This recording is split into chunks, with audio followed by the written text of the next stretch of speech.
Hey guys, welcome back to my discussion on Power BI. So today I'm going to talk about how we can get data onto a Power BI desktop. I can work on Power Query, how we can use the Power Query editor in order to transform our data.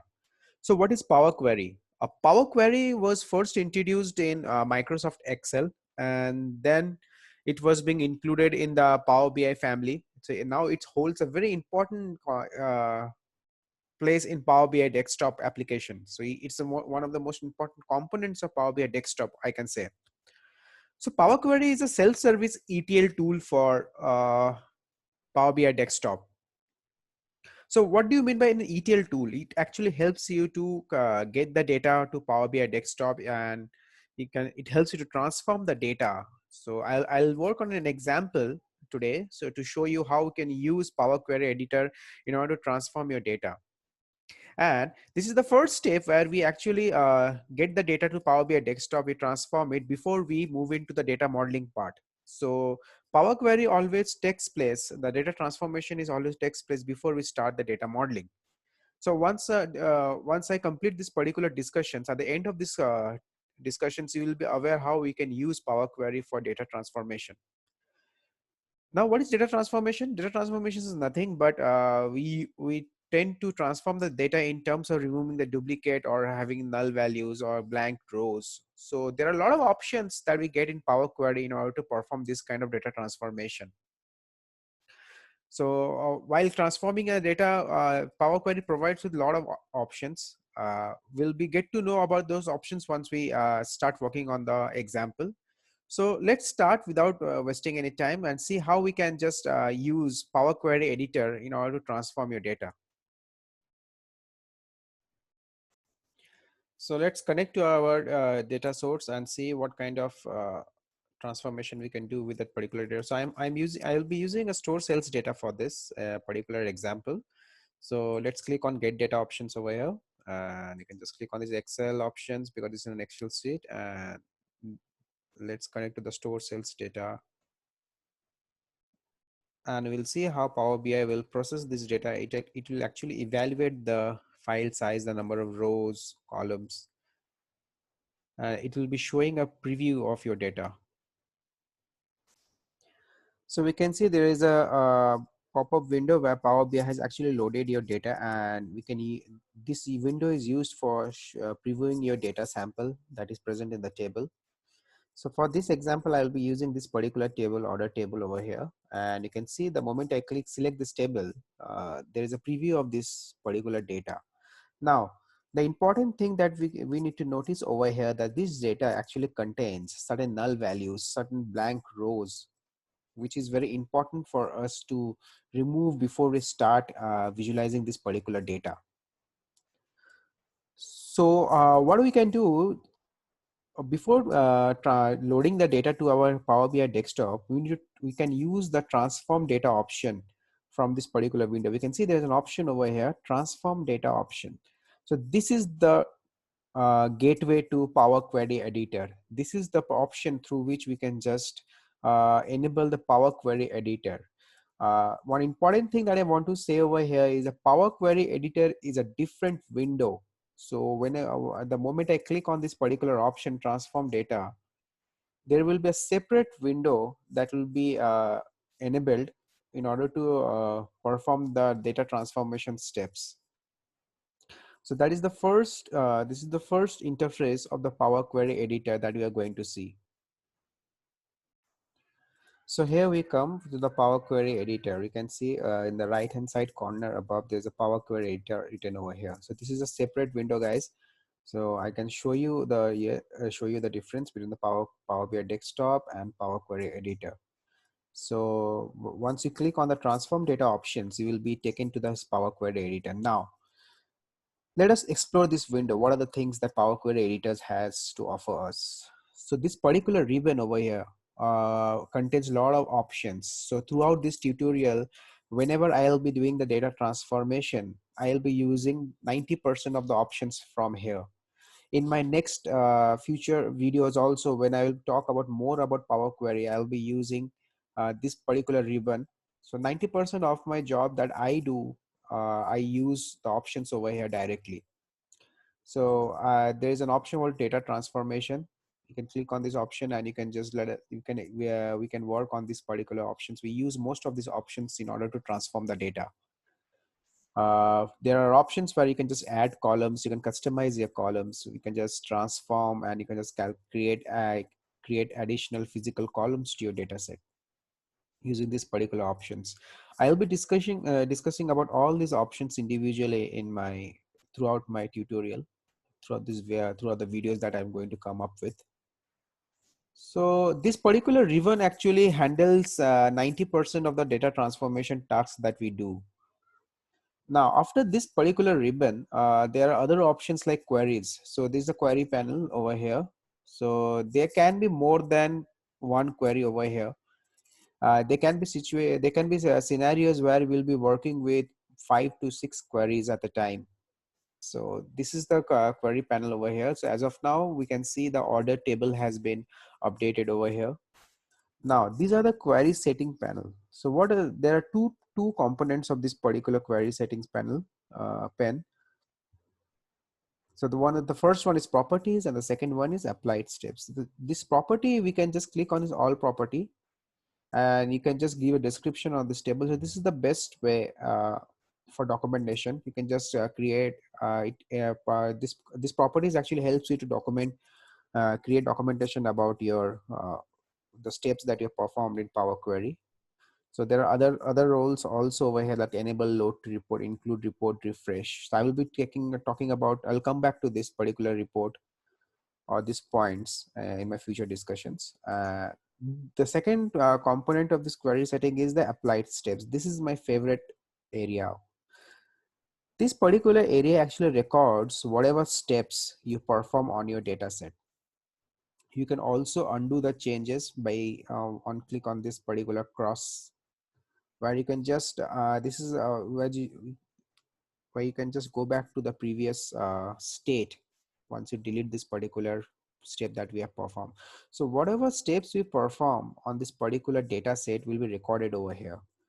So I'll be showing you how the steps gets recorded over here. You can also undo the steps if you have wrongly done or you have wrongly performed any actions on your data set.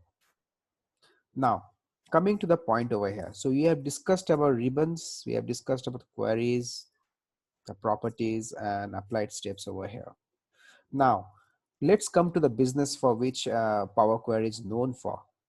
We can see this particular data is a store sales data, but unfortunately, this particular data contains a lot of null values, a lot of unwanted data that needs to be removed before we perform the data modeling on this particular data set. Now, what are the actions that required in this particular data set? So the actions, first thing we want to remove, we can see in the above 3 rows of this particular data set, this particular data actually contains a row of blank rows in the first 3 rows only. There's one more issue over here. We can see the column headers has been placed in between the data set. They are not placed over here.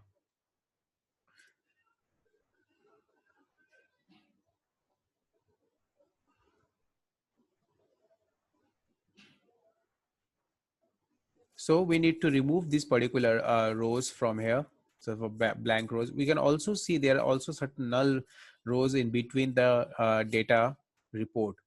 So there will be 3 actions that we need to perform. First, we need to remove these blank rows from here. Second, we have to place this column header into the column heads. And third, we need to remove these blank rows from between the data sets.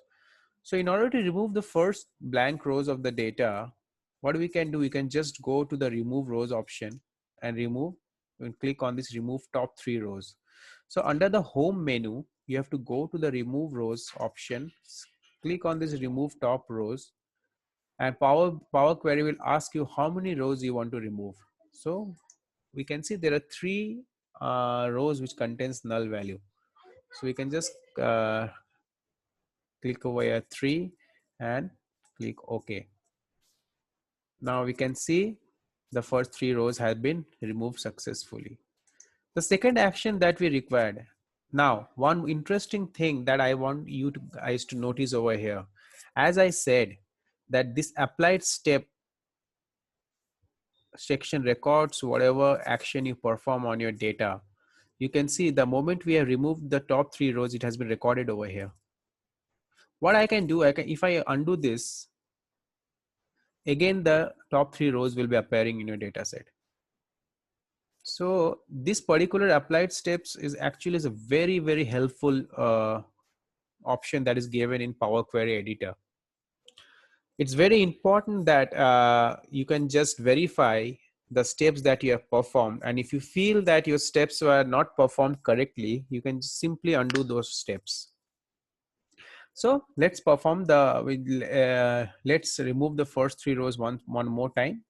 So what we can do, in the home menu, go to this remove row option, click on this remove top row, count the number of rows that you want to remove. In this case we have 3 rows, so type 3 over here, click OK.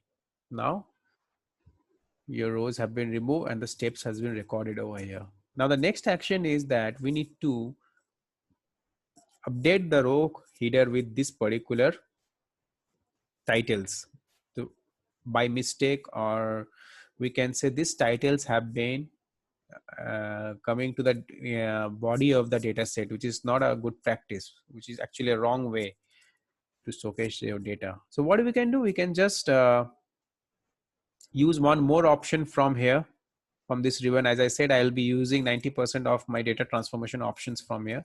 So over here we can see there's an option called use first row as headers, correct? So what we can do, you can just click on this option. The moment we click on this option, you can see this particular row has been updated as column headers, and this particular step has also been recorded.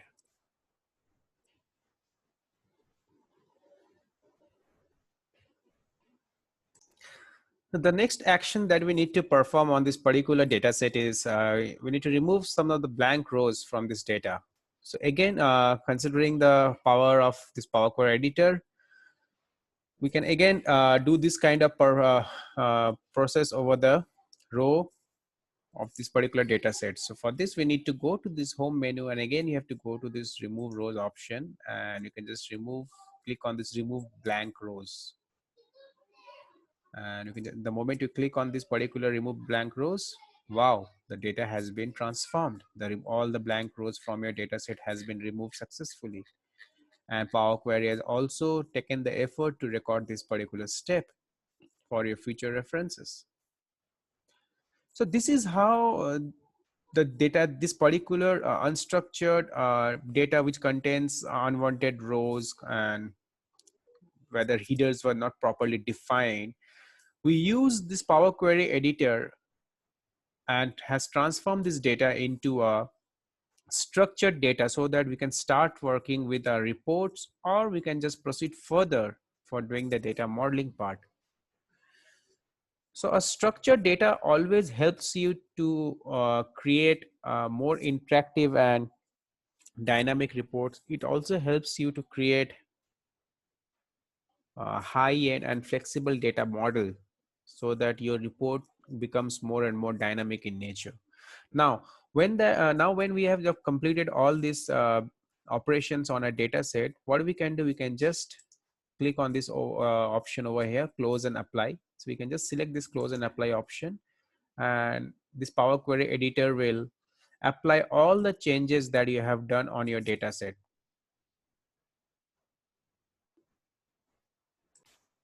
So we can see all the changes that we have done in the data set is getting applied over here. So there's a pop-up window which actually shows you what are the actions that have been applied over here. So this Power Query Editor, once you close and apply all the changes, this is the process, this is the way how Power BI Desktop applies the changes that we have done on the data set. So you can see once the changes are applied, your table has been created over here, the table name and the column name. So this was the was a bit of introduction, and the discussion was all about how the Power Query interface works, how we can access the Power Query editor. Power Query editor be accessed through transform data, or you can also access it through your data desktop, through which you can access the Power Query editor is the transform data. You can just click over here in this particular option over here.